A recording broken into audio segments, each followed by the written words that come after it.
नमस्कार दोस्तों, आपका स्वागत है हमारे चैनल मसाला पॉपकॉर्न पर, जहां हम आपके लिए दुनिया भर की फिल्मों को सरल और आसान हिंदी में समझाते हैं। आज हम एक ऐसी फिल्म लेकर आए हैं जिसने हॉरर की दुनिया में अपनी अलग पहचान बनाई है। ये फिल्म है इट चैप्टर 2, जो कि 2019 में रिलीज हुई थी और इसे डायरेक्ट किया है एंडी मुschietti ने। ये कहानी है उस भयानक जोकर पेनीवाइज की, जो 27 साल बाद फिर से वापस आ गया है और हमारे पुराने दोस्तों के सबसे गहरे डर का सामना करवाने वाला है। तो दोस्तों, तैयार हो जाइए इस डरावने सफर पर, जहां हम जानेंगे कि कैसे दोस्ती और हिम्मत से मिलकर हमारे पुराने दोस्त पेनीवाइज का सामना करते हैं। चलिए शुरू करते हैं। ये कहानी वहीं से शुरू होती है जहां 27 साल पहले डेरी के बच्चों ने ईट यानी पेनीवाइज को हराया था।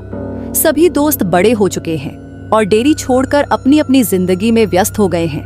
केवल माइक ही ऐसा है जो अब भी डेरी में रहता है। वह उन सभी भयानक अनुभवों को याद रखता है और कहीं न कहीं उसे यह डर सताता रहता है कि पेनीवाइज वापस आ सकता है। अचानक डेरी में एक बार फिर अजीब घटनाएं होने लगती हैं। कई लोग रहस्यमय ढंग से गायब होने लगते हैं और कुछ की डरावनी मौत हो जाती है। माइक को महसूस होता है कि पेनीवाइज लौट आया है। इसे रोकने के लिए उसे अपने पुराने दोस्तों को वापस बुलाना होगा। माइक अपने सभी दोस्तों को कॉल करता है और उन्हें डेरी लौटने के लिए कहता है। 27 साल बाद सबकी जिंदगी बदल चुकी है और उनमें से कई ने उस भयानक अतीत को लगभग भुला दिया है। लेकिन माइक की कॉल से सबके अंदर एक अजीब सा डर फिर से जाग उठता है। बिल अब एक लेखक है, लेकिन अपने भाई जॉर्जी की मौत का गिल्ट उसे अब भी सताता है। बेवर्ली एक सफल फैशन डिजाइनर बन चुकी है, लेकिन वह अपने बचपन के दर्द से उबर नहीं पाई है। रिची एक स्टैंड अप कॉमेडियन है, लेकिन उसकी जिंदगी में कई ऐसे राज हैं जिनसे वह भागता रहता है। एडी शादीशुदा है और एक रिस्क एनालिस्ट बन गया है, लेकिन वह अब भी अपनी सुरक्षा को लेकर बहुत डरा हुआ रहता है। स्टैनली के पास भी एक खुशहाल जिंदगी है, लेकिन माइक की कॉल से वह पूरी तरह डर जाता है और उसे समझ नहीं आता कि उसे क्या करना चाहिए। माइक की कॉल मिलने के बाद सभी दोस्त अपने बचपन के शहर डेरी की ओर लौटने का फैसला करते हैं। हालांकि वे एक दूसरे से इतने सालों से नहीं मिले हैं, लेकिन उनके दिलों में दोस्ती का एक मजबूत एहसास अब भी बाकी है। जब वे डेरी पहुंचते हैं तो माइक उन्हें बताता है कि पेनीवाइज वापस आ चुका है और उन्हें एक बार फिर उससे लड़ना होगा। लेकिन इस बार पेनीवाइज को हराना और भी मुश्किल है, क्योंकि उसकी ताकत पहले से भी ज्यादा बढ़ गई है। माइक बताता है कि इस बार उन्हें रिचुअल ऑफ चोड नामक एक प्राचीन प्रक्रिया करनी होगी, जिससे पेनीवाइज को हमेशा के लिए खत्म किया जा सके। माइक सबको बताता है कि पेनीवाइज का अस्तित्व बहुत पुराना है और उसे खत्म करना आसान नहीं है। रिचुअल ऑन ऑफ चोड करने के लिए सभी दोस्तों को अपने अपने अतीत से जुड़ी एक महत्वपूर्ण चीज ढूंढनी होगी जो उनके डर को दर्शाती हो। सब दोस्त अपने अपने डर से सामना करते हुए अपने बचपन की चीजें इकट्ठा करने के लिए निकल पड़ते हैं। इस दौरान पेनीवाइज उन्हें अलग अलग तरीकों से डराने और कमजोर करने की कोशिश करता है। वह उनकी कमजोरियों और उनके सबसे गहरे डर का फायदा उठाता है ताकि वे एक दूसरे से अलग हो जाएं।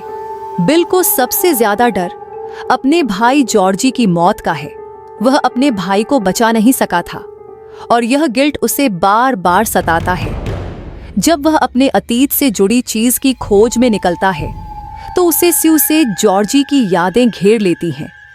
उसे ऐसा महसूस होता है कि जैसे वह फिर से उसी डरावने दिन में जी रहा है। बेवर्ली को अपने पिता के दुराचार का सामना करना पड़ता है। उसका बचपन बहुत कठिनाइयों भरा था और वह अपने दर्दनाक अनुभवों को लगभग भुला चुकी थी। लेकिन पेनीवाइज उसकी इन भावनाओं को फिर से जीवित कर देता है, जिससे वह डर से कांप उठती है। रिची को अपने सबसे गहरे राज का डर है। वह नहीं चाहता कि उसके दोस्त या बाकी दुनिया उसके इस राज को जाने। पेनीवाइज उसके इस डर का फायदा उठाकर उसे मानसिक रूप से तोड़ने की कोशिश करता है। एडी को हर समय अपनी सेहत की चिंता सताती है और वह हमेशा अपनी सुरक्षा को लेकर डरा रहता है। पेनीवाइज उसके इस डर का इस्तेमाल कर उसे और भी कमजोर बनाने की कोशिश करता है। अपने अपने डर का सामना करने के बाद सब दोस्त अपने अतीत की उन चीजों को ढूंढ निकालते हैं जो उनके डर को दर्शाती हैं। इसके बाद वे सभी एक अंधेरी गुफा में पहुंचते हैं जहां पेनीवाइज का असली रूप रहता है। वहां पहुंचने के बाद माइक रिचुअल ऑन ऑफ चूट शुरू करता है, लेकिन यह प्रक्रिया उम्मीद के मुताबिक काम नहीं करती। पेनीवाइज और भी ज्यादा शक्तिशाली हो जाता है और सभी दोस्तों को अलग अलग करने की कोशिश करता है ताकि वे एक दूसरे का साथ न दे सके। पेनीवाइज सभी पर अपना डर फैलाने की कोशिश करता है और उन्हें मानसिक रूप से तोड़ने की कोशिश करता है। वह उन्हें उनके सबसे गहरे डर के साथ अकेला छोड़ देता है ताकि वे पूरी तरह टूट जाएं। लेकिन इसी दौरान सभी दोस्त समझ जाते हैं कि पेनीवाइज की असली ताकत उनके डर में है। अगर वे अपने डर पर काबू पा लें और उसे कमजोर समझें तो पेनीवाइज की ताकत भी खत्म हो जाएगी। सब मिलकर पेनीवाइज को यह यकीन दिलाने लगते हैं कि वह बहुत कमजोर और छोटा है। वे उसे ताने मारते हैं और उसकी ताकत को नजरअंदाज करने लगते हैं। धीरे धीरे पेनीवाइज सच में कमजोर होता जाता है और उसका आकार छोटा होने लगता है। दोस्त एकजुट होकर उसे खत्म करने में सफल हो जाते हैं। पेनीवाइज के अंत के बाद सभी दोस्त डेरी से विदा लेते हैं। हालांकि उन्होंने इस भयावहता का सामना किया, वे जानते हैं कि यह अनुभव हमेशा उनकी जिंदगी का हिस्सा रहेगा। सब एक दूसरे से अलविदा लेते हैं और अपनी अपनी जिंदगी की ओर बढ़ जाते हैं। फिल्म का अंत हमें यह सिखाता है कि सबसे बड़े डर का सामना भी दोस्ती, साहस और एकता से किया जा सकता है। पेनीवाइज के साथ उनकी लड़ाई केवल एक भौतिक लड़ाई नहीं थी, बल्कि यह उनके भीतर के डर से लड़ाई थी।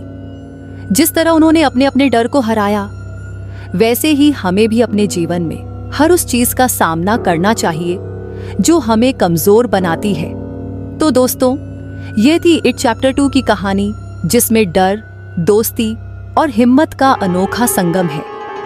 इस फिल्म ने दिखाया कि भले ही डर कितना भी बड़ा हो, लेकिन जब हम एकजुट होकर उसका सामना करते हैं तो हम उसे हरा सकते हैं।